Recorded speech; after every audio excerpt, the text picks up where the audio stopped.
Joy, they are actually up 2.7%. And as you guys see, that's a column that's in our list. So what we can do is, well, let's resort this list. Excuse me. Let's resort this list and find out, well, what else was going up while the market was getting hit hard. So notice again the color coding. You can right away see which one of these names was being discussed a lot on social media. Here, and here, and here, all of this right here. But look at these MDRX. I mean, Texas Roadhouse. And of course, Clean Harbors. That big move right there. It's finding the stuff that is hidden in all of the mountains of tick data that I think really gives our users the advantage of being able to see the data first and act upon it. Excuse me, I'm going to take a quick drink of water. Getting over the flu season has been a little bit tougher this year. Did you just make a move like Marco Rubio? Yeah, I did. I totally did. Okay. I need to do that the whole time.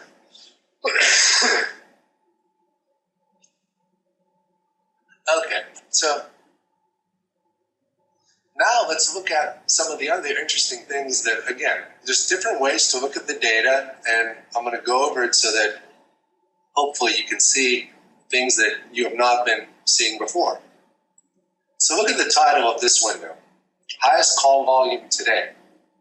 Well, what's really interesting here, and again, Bob, I mean, I found this interesting because we were talking about this stuff in our pre-meeting, is that some of the highest call volume is actually on the stuff that's getting beaten the most. So here you have Barrett Gold. Let me add it to the chart.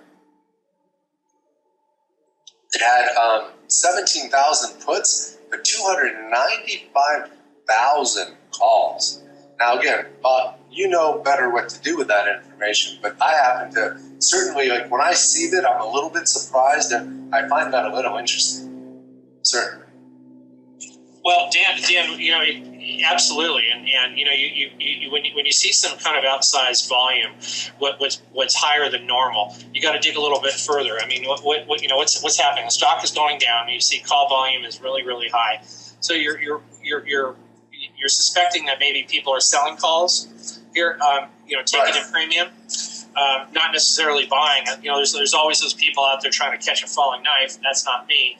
That's not really the smart money either. But you know, you'd think that, you know, call selling is going on here. So what I tend to want to do when I see information like this, I don't want to make a judgment call just on one day. I want to see a couple of more days and see, you know, was this a capitulation low? Look at that low it hit today. 30, close to 38 or something like that. Yeah, this is a 50-day right here, so that's definitely basically almost on 50-day lows too. Right, and look at how far it is away from that 200-day moving average, which is about 36 and change. So we're 20% away from that 200-day moving average, right? Yep. Now, obviously, gold has just been getting pasted for the last 3-4 days. It's under 1,600 for the first time in a while. So it makes sense that, you know, gold stock would be going down because the underlying gold is also been down. And you can see and look at your list there. You've got Anglo Gold, you've got Freeport-McMoran, which is actually copper and gold. You've got the GDX, et cetera, and then GDXJ. So the thing is, I want to see it for another couple of more days. I want to see these options volume kind of cooling down right here, and to see where I want to make my next move. You know, but again, you know, as these names continue to pop up on this list, you know, like Goldcorp and Newmont Mining, you know, it catches my interest if I'm interested in finding a reversal here. You know what I really liked about what you just said, and again, I want to preface this by saying pure amateur hour in terms of myself and using options, but as you were talking, I right away noticed, well, look, you said, does this mean that people are buying? You were saying not necessarily. It's probably as much pros selling the options to the amateurs who are trying to catch the falling knife. And what I really liked about that hypothesis is that you can see it across the whole sector. I mean, these are almost identical. most likely means that that is exactly what's happening. You know, you've got the investors hoping that this is a bottom, and the pros are just selling them the calls. You know, and again, using that whole concept. Go ahead. Sorry.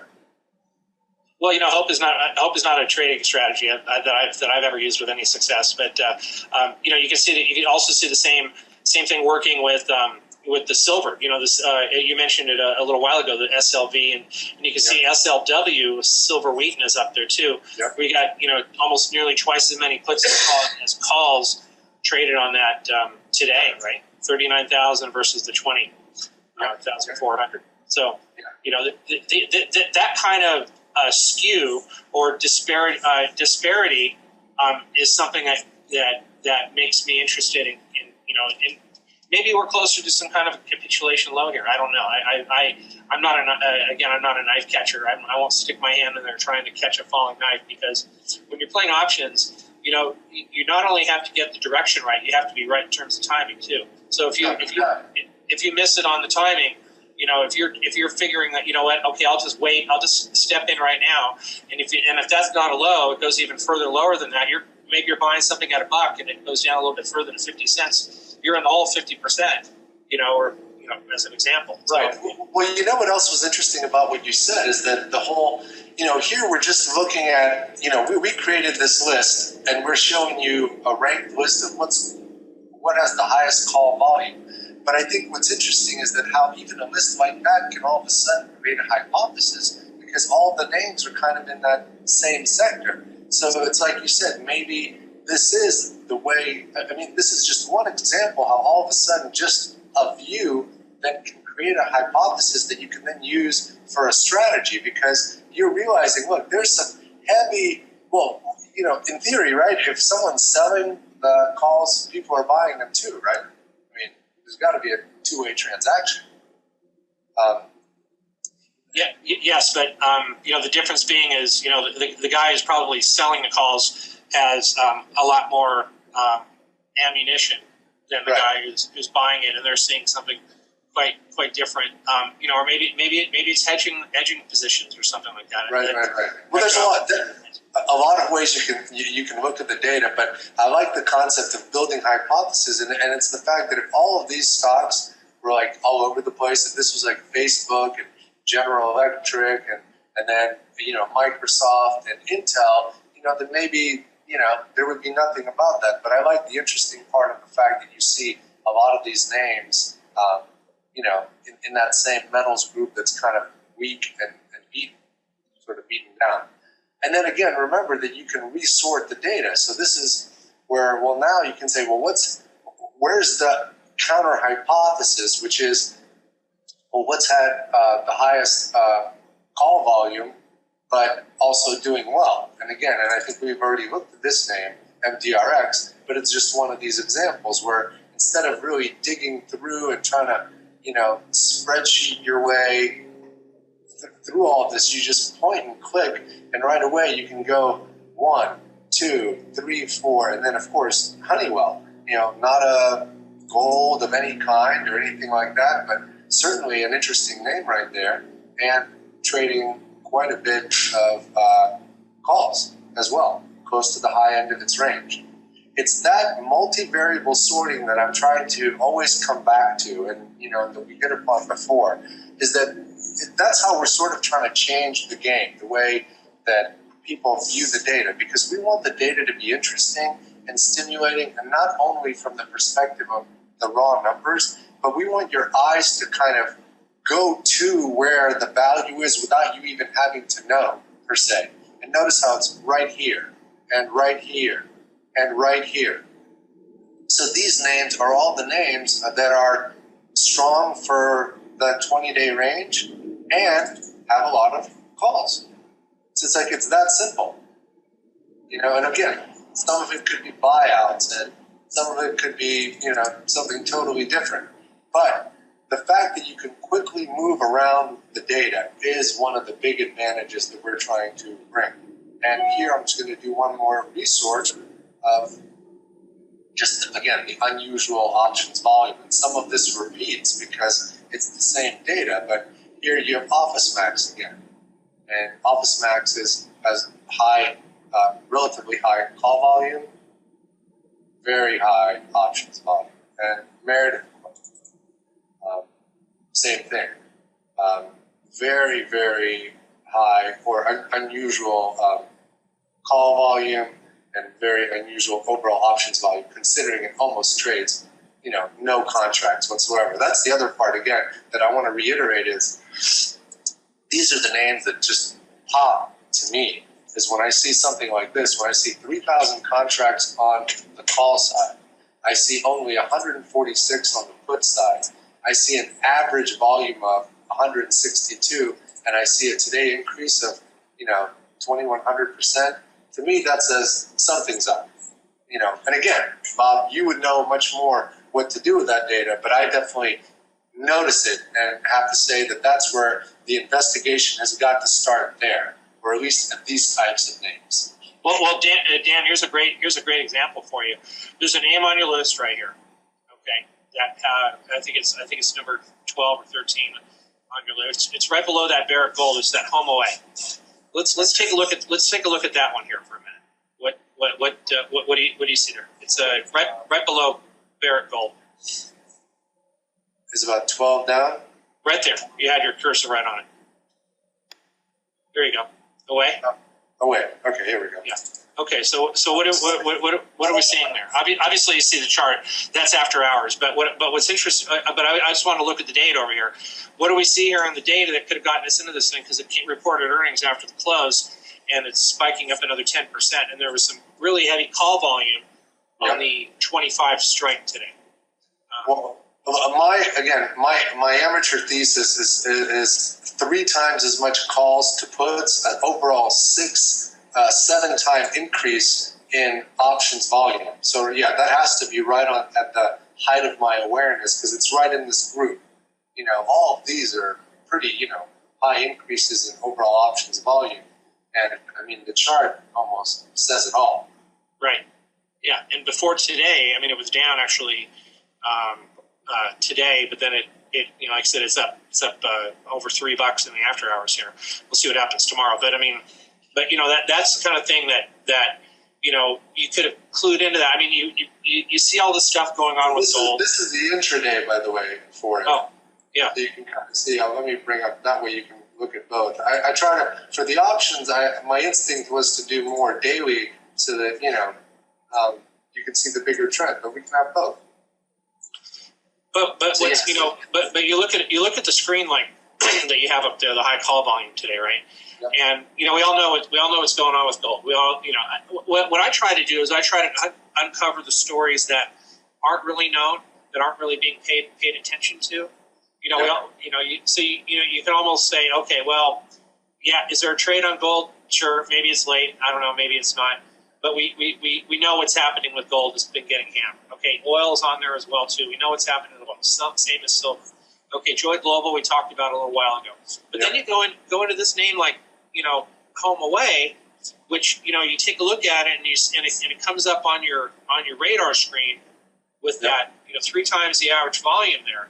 And then you got to dig a little bit further, and you say, "Oh, it's got earnings tonight." Okay, well, somebody looks pretty bullish on this thing, and now you have enough information to make a decision, to make a choice. Say, okay, well, do I want to get in on that? Maybe do I want to sell some put spreads instead? Do I want to buy a straddle or a strangle or something like that? So, that once I discover what it is I want to do, I want to work with, and then I go into the next step, which is the decision-making process, and figure out what I want to do. So while you were talking, Bob, I decided to show the power of trade ideas in action. And, well, here I added the column for earnings day. And you can see that whenever it's less than 1, that means today, either during the day or right after the close. Okay. So Away is right in that, earnings today. But here's at Garmin, same thing, earnings today, Cheesecake Factory, same thing. And you can resort this, and you can say, well, here's Darden Restaurants had relatively decent call volume, not as much as puts, but they've got earnings in 18 days. And now you've got this chronological sort. So here the stock is reporting tomorrow. You guys see that? So like this is what's coming up. So you've got Walmart, Aruba, Newmont Mining, and Abercrombie and Fitch, all coming up. So the idea is that you're not just limited to this particular view that I created. We have so many data points, including fundamental data, earnings, quarterly data, just stuff where you can mix and match, and you can then find that sweet spot that works for you. And I can imagine, Bob, that the strategies that you help your clients develop and just can kind of like blossom much more through this data grid, because they kind of jump out at you versus you having to constantly be looking and writing spreadsheets. And it's like it's pull versus push. It's coming to you. Yeah, and that's the key for me. For what I do, for my clients, for my subscribers, it's all about identification and how quickly I can make a decision. And if I have to labor through something for longer than a few minutes, it's just not going to be beneficial to me, because I'm going to lose out on that opportunity. Again, going back to that Joy Global thing today, I recognized that, yesterday we looked at it, and I saw some good volume, and then this morning it was starting to pop in the pre-market, and it came in a little bit, and I had to make a quick decision on that, but I was already there identifying that thing, that it was going to move, and I was able to take advantage and pick up some of that stuff. The window of opportunity, especially with options these days in this market, are so small, or so short, that you need something quick. You need to be able to identify it. And as I said, the color scheme is brilliant. I don't know. I don't think I've seen anybody who's done it in quite the way that you. Well, we have a patent pending on this, so hopefully it'll be something that's really important in the future. I know we're almost towards the end of the presentation, so I want to just jump into last couple of things. I'm going to skip these two windows because I think I've kind of hit the whole color grid and the fact that you can sort and resort. And I want to make sure that everybody understands that if you guys take a look at our technology and give it a try, we do not expect you to try to figure it out on your own. One of the biggest things we have is a full comprehensive training program that helps you be able to do what you do. We're keen on space and trader environment. So all of these windows, you can close them, you can open them, you can have as many as you want. I created this layout, not so much that this is how I would look at the data per se, but more as a demonstration to show you the flexibility of what we can do with it. And so in this particular case, I'm going to just open up this window and then jump right into the strategy part. So we're talking about, again, we did the calls, so now let's just do a quick look at the puts. Now here's the data sorted by put volume. And again, here's what we have. So some of these are, they do both. There's some golds and that have high call volume and put volume together. So, that's not unusual, but because again, we've seen these names before. But here's how you code them. So this is all red based on the highest put volume. And when I resort this, for example, by what's up the most, now you get to see boom, boom, boom, boom. This is like where your eyes just come in and look at one of the names. Sure enough, it's the one that Bob's been talking about. Bob, that's what I love, is that the system reiterates what you already maybe hypothesized before, but now it kind of gives you a reason for why. It points your eyes to it. So here's stocks where you've had unusually high put volume, but this thing's up. So it's like, here's that counter spin, and then of course seen as another one in this particular case. High put volume, but up almost 5% today. And And those are the keys, to be able to see this, see this, see this, see this. Otherwise, if it's all just symbols and numbers, your eyes don't tell you anything. And the advantage is right. And what we mentioned. What we mentioned earlier is about the speed and the efficiency of the information. Being able to use it to be able to collectively and say, look, I'm isolating on this particular issue here. Okay, I see the volume, I see the put call ratio, and I see the advantage here. Okay, let me take it to the next step. And that's I can't emphasize that enough. What you're looking for is quickness and speed and efficiency here. Right. Well. Again, the key here is to understand that it's actually pretty simple. The software does all of the work for you. You have the freedom to bob and weave with the data almost in any way that you want. Whether you want to see stuff that has high put volume that's on lows, or stuff that has high put volume that's on highs. And it's that ability to move in and out that is one of the biggest game changers for us as technology vendors. And obviously, of course, being able to give it to you in a view mode that pleases you the most. So the next thing that I want to touch upon, Bob, is actually some of our expertise. And I think it goes right together with the option side. But, people often ask us, trade ideas, you have incredible data. What the hell do I do with it? And when I say us, I mean, really, that's the question that most investors ask anybody. Oh, I see this. Well, what do I do with it? I don't know what to do with it. So what we show people is that our technology, like we said, we data mine, we visualize, but we also build strategies out of the data. What we do is we ask our computers to go and look at this information. In this particular example, what I want to do is I'm going to show this window. It's called long strategies, high options call volume on a stock that's trading 2 times the normal options volume. And I'm going to ask it to give me what data points do I need to create a successful 5-day swing hold strategy. And so the computer does it, and the end result looks kind of like this. This is one of the best parts of our tech, where basically we ask the computer, instead of us going through charts and visually trying to find the magic bullet or the magic pattern, all of the research suggests that the human eyes are terrible in pattern recognition. What looks like a double bottom to us, if you could actually see it across a mathematical board, is a coin flip. Sometimes it actually goes up, but just as many times it goes down. But it's appealing to your eyes, so you act on it. So what we try to do is take a different approach, and we ask the computer to act on it. And say, computer, tell us what points of this option. We start with the basics, like I want stuff that has unusually high call options volume and high options volume altogether. Well, what else do I need to make sure that the strategy is sound? And here's what the computer says. In this particular case, I need block prints. I need a min-average true range of at least 65 cents.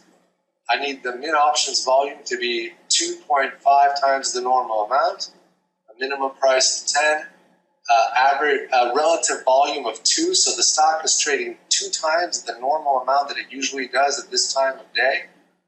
I want to make sure I'm trading real stocks and not a bunch of like penny stocks or things that are very wide. So I have 1 million shares a day average, and I have a put call ratio of 0.2, which is 5-to-1 calls for puts, and of course a maximum price of 150.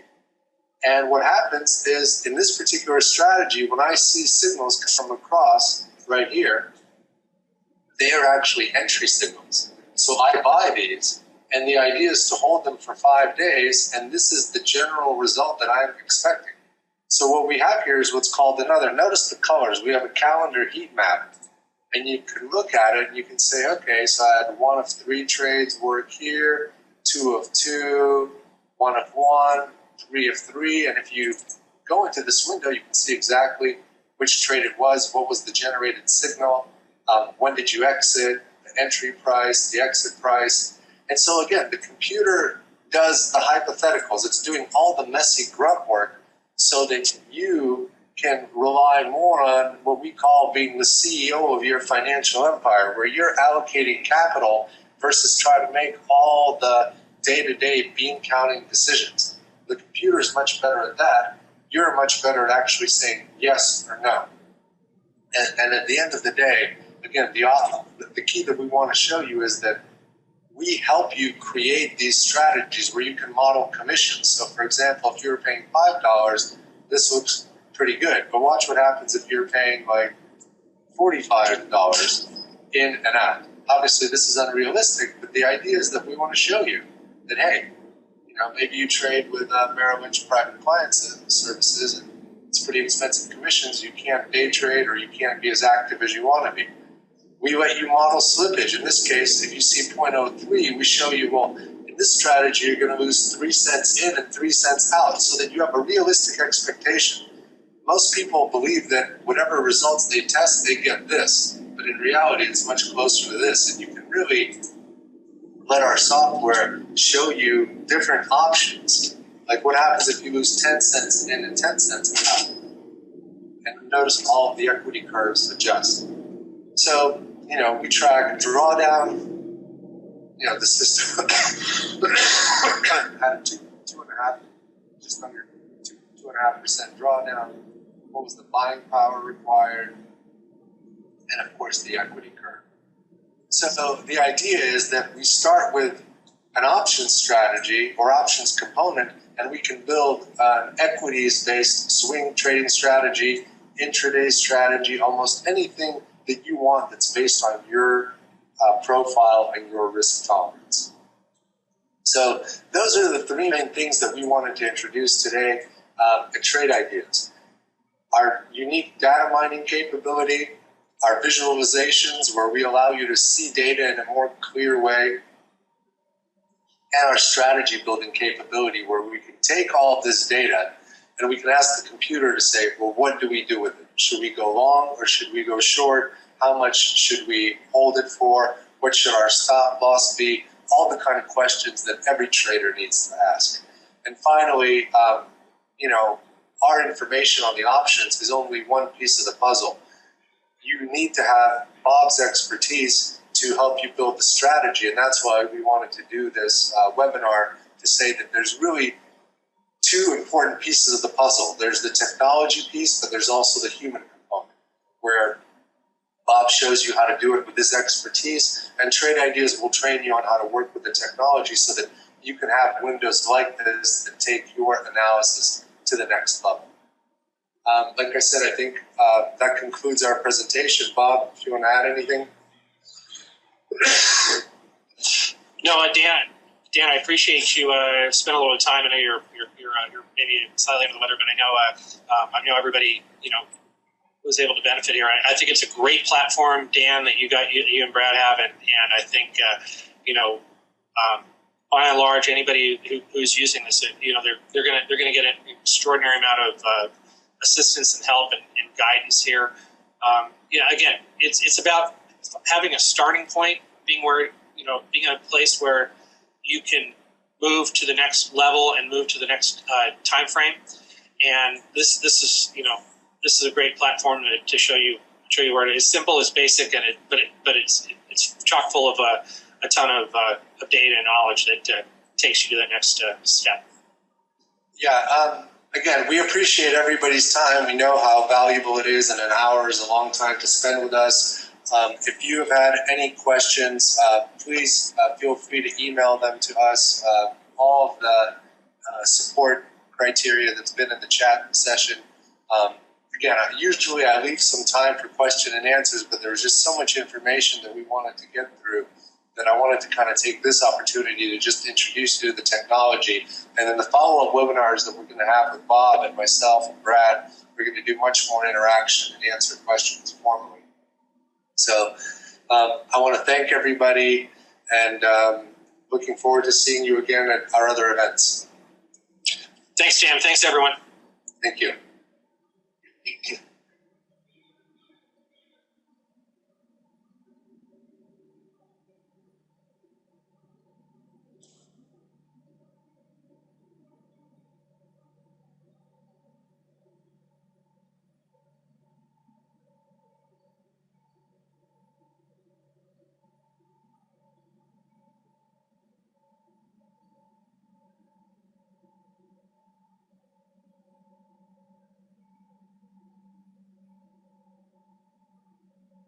The organizer has ended the session, and this call will be disconnected. Goodbye.